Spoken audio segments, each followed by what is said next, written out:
La mejor receta de chiles en nogada la vas a encontrar en este video. Necesitaremos de 10 a 12 chiles poblano de tamaño mediano, los cuales los vamos a poner a tatemar directamente sobre la flama. Les daremos vuelta y vuelta hasta que estén bien tatemados, pero mucho ojo, no deben estar quemados.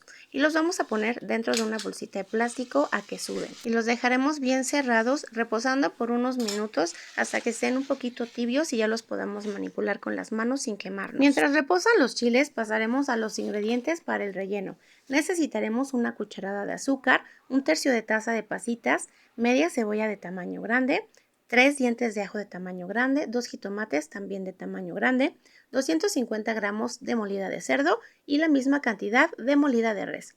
Aceite el necesario para cocinar. En cuanto a especias, necesitaremos 5 clavos de olor, 4 pimientas gordas, una cucharadita de canela molida, 3 hojas grandes de laurel, media cucharadita de comino seco y por último un ramito de tomillo. También necesitaremos un plátano macho, 2 duraznos pequeños o uno grande, una manzana, una pera y por último un cuarto de taza de almendra picada. El relleno tradicionalmente también lleva 2 ingredientes, los cuales yo no voy a utilizar.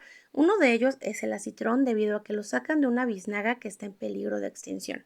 Y el segundo es el piñón, ya que está en un costo muy elevado, pero si tú lo puedes conseguir, le puedes poner un cuarto de taza. Para el relleno comenzamos a picar en cubos toda la fruta y la verdura.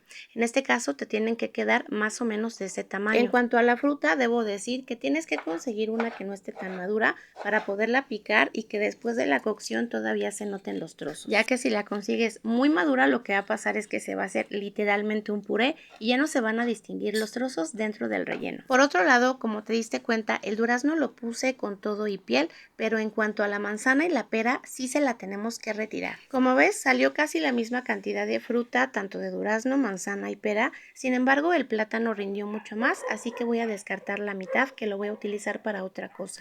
También picaremos la cebolla, el jitomate y el ajo, pero el ajo tiene que ir de un tamaño mucho más fino que los otros dos vegetales. Por otro lado, si tú tienes las especias enteras como en mi caso, puedes tener dos opciones. La primera es triturarlas aparte en un mini molcajete como este y después agregárselas directamente al guisado.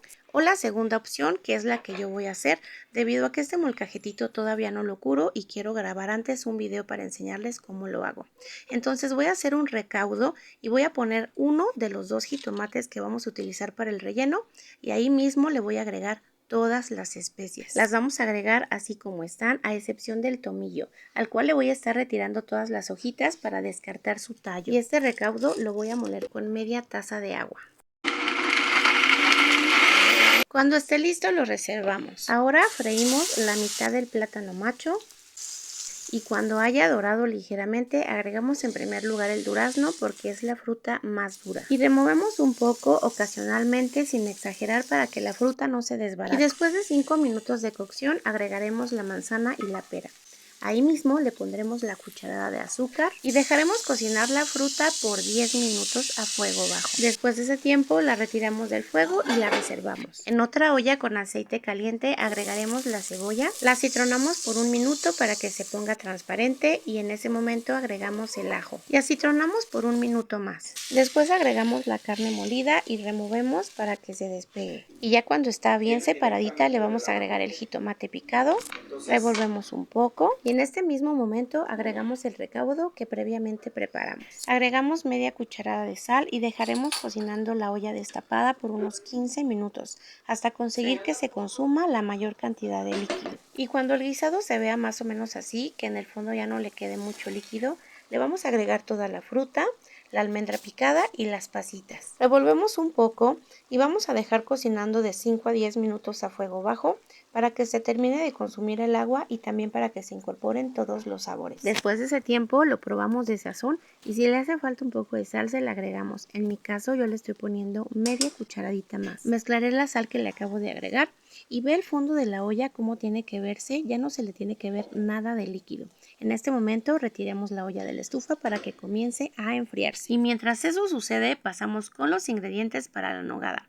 Utilizaremos un tercio de taza de azúcar, leche la necesaria para licuar, media taza de crema de esa que es para los taquitos, media cucharadita de canela molida, un queso Filadelfia, 2 tazas de nuez de Castilla y por último una taza un poquito copeteada de almendra. Para hacer la nogada le quitaré la cáscara a la almendra. Para eso la colocaré en suficiente agua caliente, pero no debe de estar hirviendo y la voy a dejar ahí por 10 minutos. Después de ese tiempo retiramos el agua del remojo y ahora sí pelarlas va a ser la cosa más sencilla. Nada más tienes que presionarlas ligeramente y fíjate cómo sale la cáscara con mucha facilidad. Y así te la vas a llevar con todas las almendras.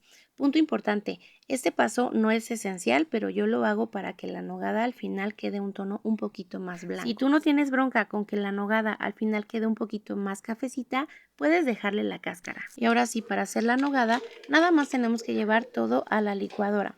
Comencé por el queso Filadelfia, luego las almendras, las nueces, la crema ácida, la canela molida. Y en cuanto al azúcar, comienza por agregar el tercio de taza y le vas agregando según tu gusto. Sin embargo, te recomiendo que extra le agregues 4 cucharadas más. De esta manera va a contrastar muy rico el relleno del chile con la nogada. Por último, le agregué un cuarto de taza de leche para comenzar a licuar. Sin embargo, fue insuficiente y conforme fui licuando le fui agregando más y en total le agregué 1,5 tazas de leche. Entonces depende de la consistencia que a ti te guste, es la leche que le vas a agregar. A mí como me gusta bien espesita, por eso le agregué esa cantidad. Sin embargo, si te gusta un poco más líquida, te recomiendo que le agregues 2 tazas. Con 1,5 tazas de leche te va a quedar esta consistencia. Y ahora es el momento nada más de agregarle un poquito más de azúcar. Como te comenté anteriormente, le puse 4 cucharadas más, además del tercio de taza que le agregamos en un inicio. Ya nada más licué una última vez para que se disolviera el azúcar que agregué y esta fue la consistencia final. Como ves, con el azúcar aflojó todavía un poquito más y es una consistencia perfecta. Te recomiendo que la hagas con estas cantidades. Como sabes, para la presentación del chile vamos a utilizar granada, así que te voy a enseñar a pelarla muy fácil para que no batalles. Alrededor de su ombligo le vas a hacer un corte y vas a retirar esa parte. Posteriormente vas a detectar las líneas que corren hacia abajo, en este caso son 1, 2, 3, 4, 5 líneas y vas a hacer un corte hacia abajo de esta manera. Y vas a repetir lo mismo en cada una de las líneas blancas que tiene la fruta. Cuando le hayas hecho todos los cortes, ve lo fácil con lo que se abre y ahora sí vas a poder desgranarla mucho más fácil. Ahora para pelar los chiles les vas a hacer un corte por la mitad, les vas a retirar la semilla con una cuchara para después retirarle la piel con ayuda de un cuchillo. Este paso de limpiar los chiles es mejor que lo hagas en seco porque si lo haces a chorro de agua pierden su sabor. Y ya por fin, ahora sí con todo listo, comenzamos a rellenar los chiles. Como el tamaño de los chiles es mediano, le vamos a poner unas 2 o 2,5 cucharadas. El punto es que queden bien rellenitos sin llegar al extremo para que se puedan cerrar. Y con esta receta te va a alcanzar para 10 a 12 piezas. Y llegó mi parte favorita, que sería la decoración. Así que tomamos un chile y le ponemos la abertura hacia abajo o hacia un lado. Encima le vertemos una capa generosa de nogada, aunque la cantidad ya es a tu gusto. Y como este platillo mexicano es súper colorido, comenzaremos por decorar con un poco de granada en el centro y a los lados terminamos con un poquito de perejil picado. Y así quedaría terminada esta belleza. Vean nada más qué bonitos colores. La nogada quedó bien blanquita gracias a que pelamos las almendras. Bueno, pues por mi parte es todo. Espero te haya gustado mucho esta receta y que te haya servido mucho mi explicación. Yo soy Dulcinea y no olvides que el mejor condimento para que todo quede delicioso es cocinar con amor. Yo me despido con esta bonita escena y ahora sí a degustar este chilito en nogada con un poquito de pan calientito recién hecho. Yo te mando un gran abrazo y nos vemos a la próxima. Quedaron bien buenos.